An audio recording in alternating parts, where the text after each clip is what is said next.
And on the 8th day, God looked down on his planned paradise and said, I need a caretaker. So God made a farmer.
Howdy folks, Darren back with you here at Cross Timbers Farm. Welcome to 8th Day Chronicles. Glad to have you with us today. Our May of 2023 test plot hay update. And good news, it's looking great. We're moving right along. Most of our orchard grass stands are at an average of about 22 inches. Some of it probably 27, but then we have some spots that as about in any hay field, you have certain little areas that don't do as quite as great. I don't know if some of our spots just, I keep blaming this on Susan year after year of not spreading the chicken manure evenly. That's my story and I'm sticking with it. But I've been out here in the hay checking it out today, and this is the first week of May, and we've got about 30 days until we're going to be cutting hay probably. It's if that is dependent upon the weather and everything stays good. As you can see, I've got on a coat today. We've had some chilly weather. We haven't had frost in probably a week and a half to 2 weeks. So, but man, I'm telling you what, the last few days, there's been some storms moving north in the northeast and northern United States. And here in the mountains of western North Carolina, it has produced wind for us this week that would rival eastern Wyoming. Man, I'm telling you, we've had the wind has been unreal, and it's still pretty breezy today. Tomorrow, the forecast is the wind's supposed to lay down, and some rain moving in the day after that. But we've had a fair amount of rain all spring. We've had some nice days of sunshine and a lot of wind. I guess 2 days ago, we probably had wind gusts here on our farm up on top of this ridge. If I was guessing, just from purely a guessing standpoint, I'd say we had gusts of 70 mile an hour plus. I know the National Weather Service for our area was issuing wind warnings of 50, 60 mile an hour gusts, and I'd say up on top of this ridge we had 70 mile an hour plus gusts for a couple of days. It was rough. You couldn't even come out and keep your hat on your head. But in any event, the wind is dying down. It's still breezy and a little windy today, but it's a lot less than it has been the last few days. Our hay's looking really good.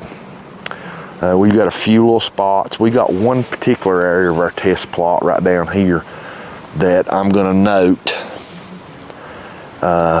on my notes, on my test plot notebook, that needs some attention. It has not done as well, and I'm not sure what the cause of that is exactly yet. I've got suspicions, but I think doing some of our work here, we may have neglected, for some reason or another, a certain area, and I'm gonna blame it on Susan for not spreading the chicken manure as evenly. As you can see, I've been out here with my grazing stick, and man, this orchard grass is looking fantastic. We got a few weeds in it, not many at all. We did not spray this whole test plot. We only done spot spraying, and the weeds that were missed, that's on me.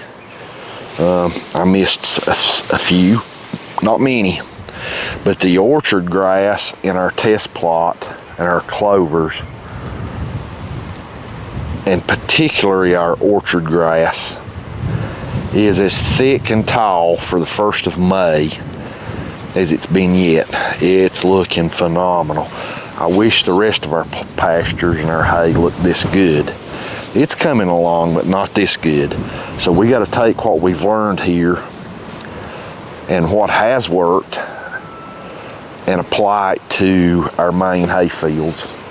And we're going to do that after first cutting. It's too late now probably to do much with hay cutting, probably a month away. But we're going to go ahead as soon as the first cutting is over in June and start doing some more fertilization on that back with some more manure, chicken manure, and probably some commercial fertilizer if we can afford so. Man, fertilizer is so expensive anymore. It's just unreal. After all the C word stuff happened and the conflict overseas, that I'm not going to get into all that, but the price of fertilizer just skyrocketed, and it's caused a lot of folks not to be able to fertilize their hay for the last couple of years. It's just not cost effective when all of a sudden your input for $7-8 a bale for hay goes to, you can't make a profit at all unless you start at $10 a bale. You know, that puts a hardship on everybody. And but we're keeping an eye on the fertilizer situation, the price at our local supply, and if it gets down to the point we think we can afford it and it's going to be financially feasible and not make the hay prices just go unreal for the average farmer to be able to buy hay for their animals, then, you know, we'll consider that. But I've been out here with a grazing stick. If you don't have a grazing stick, I suggest you get you one of these. This one came from my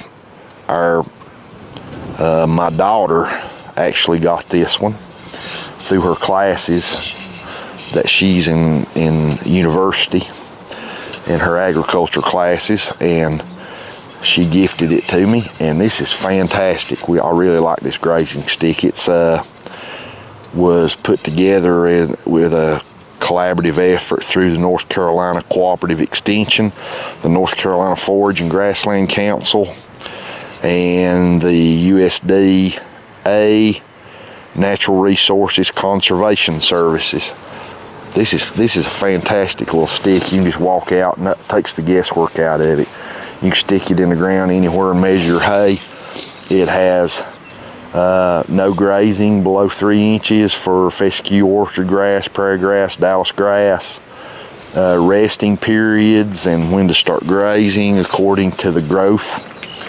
And it even covers bluegrass, clovers, Bermuda grass, all types of different grasses. And it even has your rotational formulas for rotational grazing, you know, animal weight versus intake rate, and total pounds of forage an acre by acreage by grazing efficiency. It's a nice little tool to have. Got a little leather lanyard, but it's great. I come out and poke around a little bit in the test plot and our regular hay fields, and it kind of gives you something instead of guessing. You can look and say, okay, this orchard grass gained 3 inches of growth this week. You know, kind of gives you an idea. But also, we started our rotational grazing for the year, and we've got a rotational grazing fence around our test plot to keep the animals off of it, and it's doing real good. I'm fairly new at rotational type fences.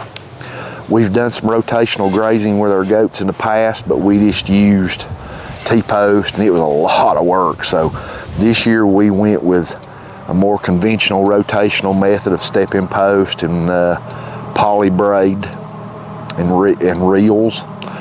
And for our acreage and the way we're dividing up pastures, the full-size reels we're using is a little much. We need to get some mini reels, and everywhere I look for those things, they're sold out.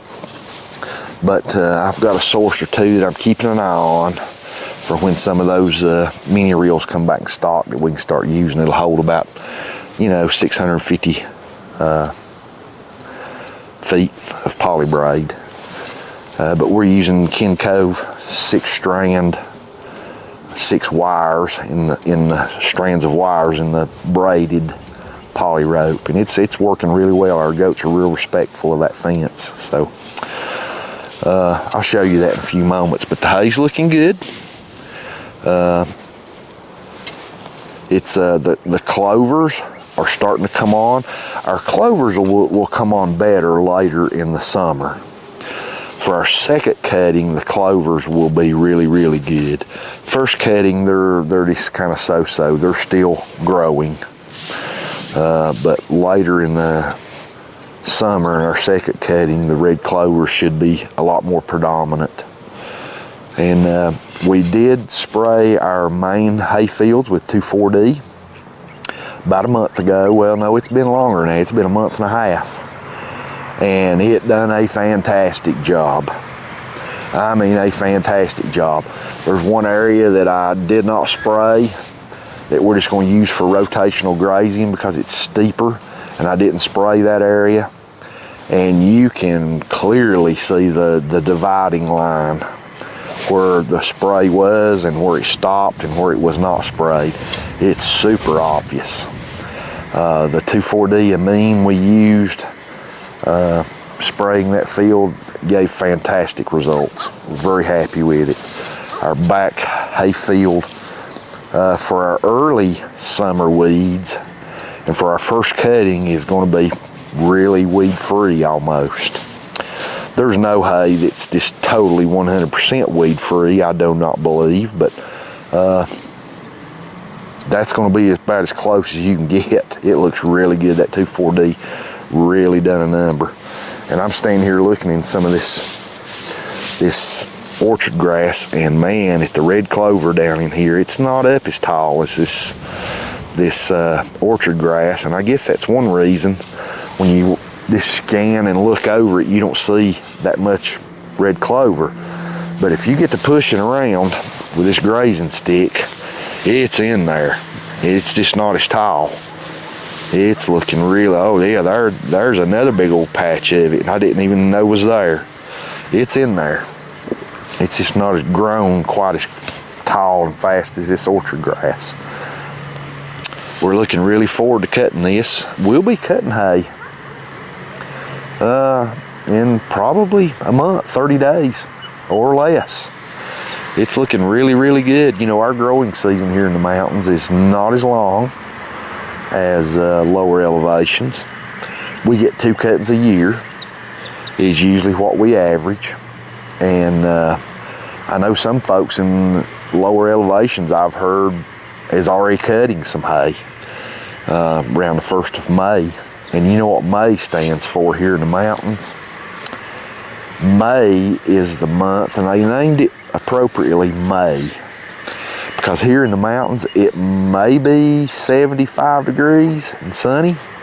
It may be 32 degrees and blowing snow. It may be windy. It may be calm. With May, you could get anything here in the mountains. But we're hoping our winter's over, and the test plot hay is looking really good. And we're going to bring you along for cutting this and let you see our yield and the process with the little mini round baler and the drum mower and the tedder, and we'll bring you along with this little test plot. And like I said, if you grow hay and you're interested in growing top shelf quality hay for your area, and you want to be able to grow the best hay in your area and offer the best hay for sale, I encourage you to start you a test plot of hay. Go somewhere on your farm close to your barn, parking area, your road, whatever's on your property that's easily accessible, and start you a test plot. Mark you off anywhere from 1 to 3/10 of an acre, 4/10, whatever, half acre, whatever you feel like working, and mark you off a very small plot and use that as your school. Take soil samples, start doing things with this, and watch it. It's a small enough plot where you can monitor it really well, you can see the results really well, and you can keep very close records. Then you can apply that to your larger hay fields. I encourage you, this test plot has been phenomenal for our farm. I am so glad we started this. It was not my idea. I seen the idea of starting you a little test plot, and if I'm not mistaken, I could be wrong, but I believe I learned this on the University of Kentucky Extension website or their YouTube channel. If you haven't been to Warren County, Kentucky Extension channel on YouTube, you need to check it out. They're fantastic. But I think that's where I got this idea. They interviewed someone that had started them a little area to test different things with their hay to see what worked, what produced more yield, what only produced some little yield, but what produced a lot more yield. They were able to keep a closer eye on it, and we incorporated this little 2/10 of an acre here on our farm for that exact purpose, and it's paying dividends. So I would encourage you to start you a test plot if you haven't. It's if you grow hay and you want to grow quality hay. It's been a really good school for me. Here's what I was talking about with the red clover. Here, this just looks like a patch of orchard grass. But if you look in there, let me push it around. Look at the red clover in there, right there. It's right on the end of my stick. There's red clover in amongst this orchard grass everywhere. Is that not a good looking young fella? That is Cross Timbers Farm Del Rio. He is naturally polled. And that is Lana's buckling. He's turning into a really nice buck. Here's our rotational fencing real quick before we go to the back. We're just using step-in post and poly braid. Right here at the barn, you can see we've got one reel and we've put some insulators there on a post. For the size of our farm, those large reels are a little large for what we use. You can see I've got 3 strands ran across this, and you can see how much poly braid's left on there. A lot. It's a lot. We need some mini reels and can't find any in stock, but we will eventually. But the fence is working great. We had a visitor to the farm not long ago, and while he was here, very, very nice gentleman, and he saw this 3 strands of poly braid, and he was amazed that our goats respect this. He said, I've never saw strands like that low, and only 3 of them keep goats in. And our goats are very respectful of fence. We've taught them that with our perimeter fencing, and when you teach them electric fencing from a very young age, from just a few days old, you expose them to electric fence and they get that zap from a good charger, 7,000 volts and up. Then later on you can install fences like this and they respect it. We have not had a goat yet breach our poly braid. And I'm not saying this is what you need to put up during breeding season. When these does start coming in season, it could be a different story, but for 9 months out of the year, works perfect. Okay, I'm in the back pasture, or the middle pasture, I'm sorry. And man, our 2,4-D application back here done wonders for our weed control. We had a lot of buttercup and plantain and some various weeds that the 2,4-D has done a phenomenal job. It is basically gone. It's been sprayed now for about 3 weeks, I'd say. 21 days, probably somewhere in that area, 20 days. And I come out here with my grazing stick and just push around this grass, and the orchard grass and the tall fescue is looking really good. However, the bad news is our red clover is basically gone too. And we'll frost seed that this coming fall over the winter to reintroduce it back into the pasture. And believe it or not, walking this pasture 2 days ago in the wind, I actually saw a few places that some red clover survived, amazingly. But the buttercup and the plantain and some of the other weeds, it's done a phenomenal job. It needed it. It was fairly weedy, and for a first cutting, we're going to get a good cut off this, I do believe. The progress of the growth of this hay has not been as good as our test plot. We need to take what we done this past winter and through the early part of spring and start applying it back here, because it's worked. And that's going to be our main project, and this coming winter is going to be here. We're going to keep maintaining our test plot and working with it, but we've learned some things that we did this year that really improved it, and we're going to apply that back here, that knowledge back here.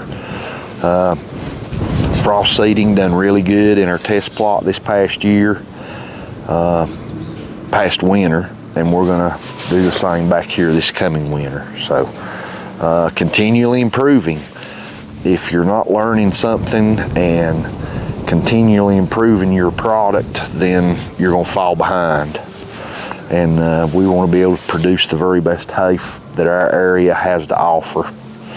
So we're working toward that goal, and it's kind of like the turtle in the hare. We're slowly getting that way. You can't rush it. You have to hunt pretty hard to find weeds. There's still just a few around, but it is very, very minor. Not many hay fields this clean in our area.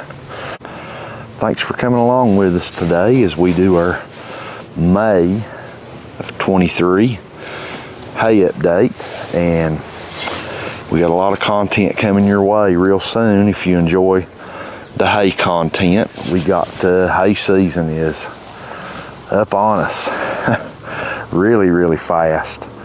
We'll be prepping the drum mower and the hay tedder and the rake and the Farm Max mini round baler really soon, because they're going to be in operation probably in the next 30 to I'd say 30 days, or maybe a little bit less. I don't know. We'll see. The weather will dictate it. But we're ready. We've got our equipment ready. We've serviced our equipment through the winter. The Kubota is ready. On some of this equipment, I'll do some last minute greasing on some grease zerks. I don't like to apply them till it's right ready to be used on certain ones. So we'll do just a little bit of greasing, and then it'll be ready to roll and start laying down some nice hay. So for our first cutting, we got a lot coming up. It's a busy time on the farm. Probably early next week, in about 4 to 5 days, our 23 milk season will start. We do herd shares here on our farm, and our herd share program will start, and the absolutely fantastic, delicious raw Oberhasli goat's milk will be pouring into jars. So we're looking really forward to that. I have missed it so bad through the winter. Breakfast is just not the same without my raw Oberhasli goat milk. It's good for you. It's good for your gut health, and the bacteria and the probiotics and things that are in raw milk. I encourage you to do a little bit of research on raw milk. And do your research objectively, and do a little research on why pasteurization and homogenization started, and compare it to a small family farm that really takes care of their ground and their animals. It's not even close. Just look at a gallon or a half gallon of milk in the grocery store. Even if it says whole milk, it's still not whole milk. That stuff's been homogenized and pasteurized, and they've had to add vitamin D to it. And you know, if you get used to eating tofu burgers and you're forced to eat them for years, it won't be long where you kind of take them as the norm. And when you finally get a hamburger made of pure Angus beef or Dexter beef or whatever from a small family farm, the first time you eat it, you're going to be like, ugh, because your body is so used to that junk. But when you get the real thing and you start out with it slow and you build up to it, you'll be amazed at the health benefits. It's amazing. But that's a whole nother story for another video, another topic. So, and we plan on addressing that sometime soon. Me and Susan's going to sit down and we're going to talk about raw milk and the red tape and the bureaucracy behind the legislative actions in the past to prohibit it, taking away our rights one by one. But in any event, thanks for, I didn't mean to get off and chase that rabbit, but we'll chase that rabbit another day. Thanks for being with us here for our hay update. We really appreciate it. If you haven't, we'd really appreciate it if you'd subscribe to our channel and hit the like button. Thank you so much. God bless. And we're really looking forward to you being on the tractor with us here in about between 25 and 35 days. Start cutting some hay. God bless and have a good evening.